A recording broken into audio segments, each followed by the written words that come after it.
There's a number of interesting articles that have surfaced in the last 48 hours or so, asking sort of the same question I've been asking, which is whether this entire sprint of insanity from the Trump administration is not so much about the specifics of executive orders and firings and policies themselves, but a sort of test or introduction to some broader goal. And I suggested generally on Monday's show the idea that the theme is consolidation of power for personal gain for Donald Trump through initially extreme proposals to be stepped back from slightly in the future, combined with a disinformation campaign, not meant necessarily to get people to believe the specifics of what Trump or Sean Spicer or Kellyanne Conway or Mike Pence say, but rather to get people to really question whether they can believe anything that they hear and create this sort of disconnect between the truth as it objectively exists and the public understanding or point of view on an issue. And several articles have emerged discussing this. One has been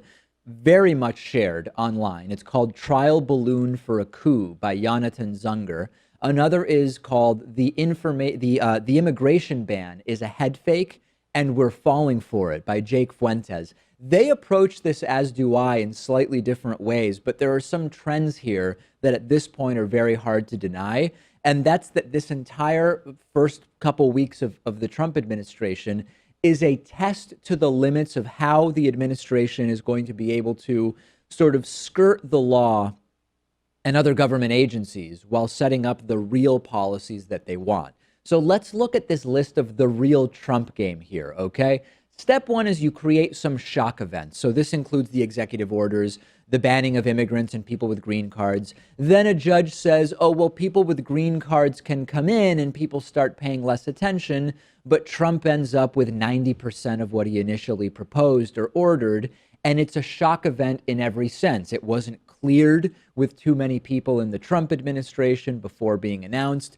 Immigrations and customs authorities were not properly prepared. You use the shock event to then back off of slightly and still pass 90% of what you wanted with people paying far less attention.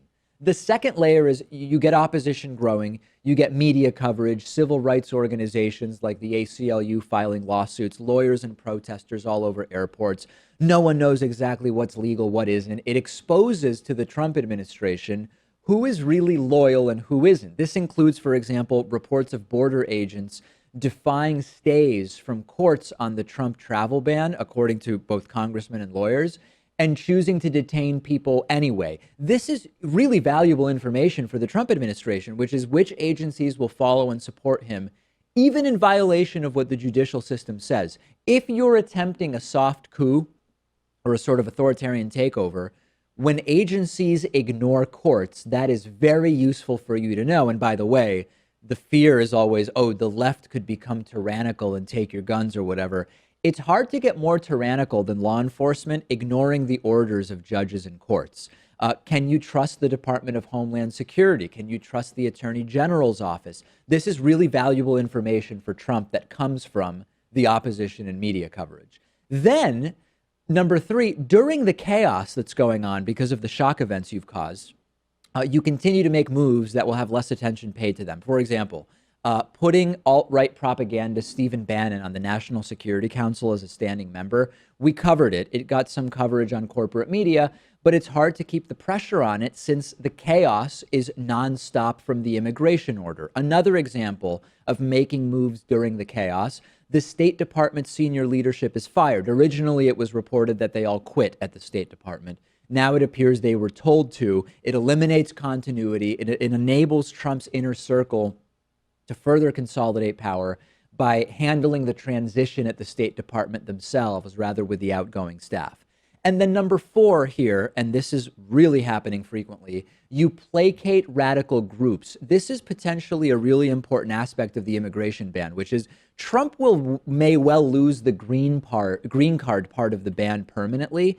But by doing this, he continues to coalesce the most radical and extreme elements of his base with the Muslim ban, the Muslim immigration ban. The entire not mentioning Jews on the Holocaust remembrance statement, which we now know was deliberate, whether you think it was good, bad, or whatever, it's a sort of wink and nod to the white supremacists. If you look at the online discussion forums, they see that as a direct wink and nod to them. Ask yourself this question. In an authoritarian escalation or soft coup attempt, who's most likely to let Trump do whatever he wants? It's the same people who are going to be appeased by things like the immigration ban and not mentioning Jews on Holocaust Remembrance Day. When Trump was asked just 2.5 months ago if he supports marriage equality, he answered, it's irrelevant because it's already settled. That's a wink and a nod to the homophobes, okay?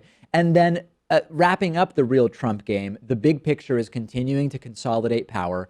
You get Bannon on the National Security Council. You take the Joint Chiefs of Staff and Director of National Intelligence. You only have them in on an as-needed basis. You add power for Chief of Staff Reince Priebus, also now on the National Security Council with a permanent seat. We've talked about Trump's private security force, etc. You shrink the inner circle of power. And then lastly here, number 6, watch the money. Trump made a very interesting move by officially filing for his reelection campaign for 2020 on the day of the inauguration. It's odd, but it allows him more latitude with fundraising. Trump has already raised millions for his reelection campaign, and this actually hampers the ability of nonprofits to criticize Trump as easily because once he's officially a candidate for an election, criticizing Trump if you're a nonprofit could violate the rules which prevent nonprofits from participating in political speech. This is the big picture game here, Pat, and that's what we need to be paying attention to.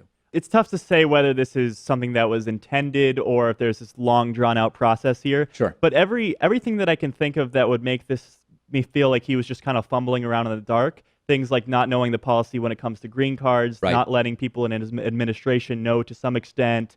The people that drafted this were on the House Judiciary Committee as staffers, not the congressmen themselves. Indeed. That all kind of plays into the first thing on that list, which is shock events. And it makes it irrelevant whether Trump is a puppet of people like Steve Bannon, whoever he's a puppet of and doesn't even know what's going on, or whether it's calculated. The effect of it is the same. We need to be aware that this is going on. We're going to cover the individual events, but we've got to keep our eyes on the big picture, which is an authoritarian consolidation of power, which could be misused in disastrous ways.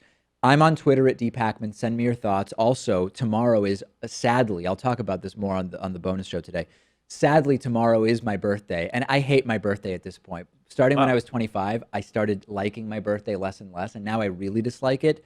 But people have been asking on the internet. Trust me, folks, people are asking whether I'll be doing another birthday membership special, and I will be doing that. Just sign up for our newsletter at davidpakman.com to be notified tomorrow. Today's show is made possible in part by Blue Apron. Fresh, high-quality ingredients actually make a difference when you're cooking, so it's important to know where your food comes from, and with Blue Apron, you know exactly where it comes from, and for under $10 per person, you get easy-to-follow recipes with, you know I love this by now, the pre-portioned ingredients so that you're not throwing out leftover ingredients. It's everything you need to create sustainable, delicious, home-cooked meals in 40 minutes or less. Some upcoming meals. I'm waiting on my Blue Apron delivery. It's happening on Monday. Some of the meals available in February include cashew chicken stir-fry with tango mandarins and jasmine rice, udon noodle soup with miso and soft-boiled eggs, and crispy barramundi with quinoa and roasted carrot salad. You can check out this week's menu, get your first 3 meals for free, of course with free shipping, at blueapron.com/Pakman. That's blueapron.com/PAKMAN. If you try out some of this month's recipes, let me know what you think of them. I will be cooking up some of them next week.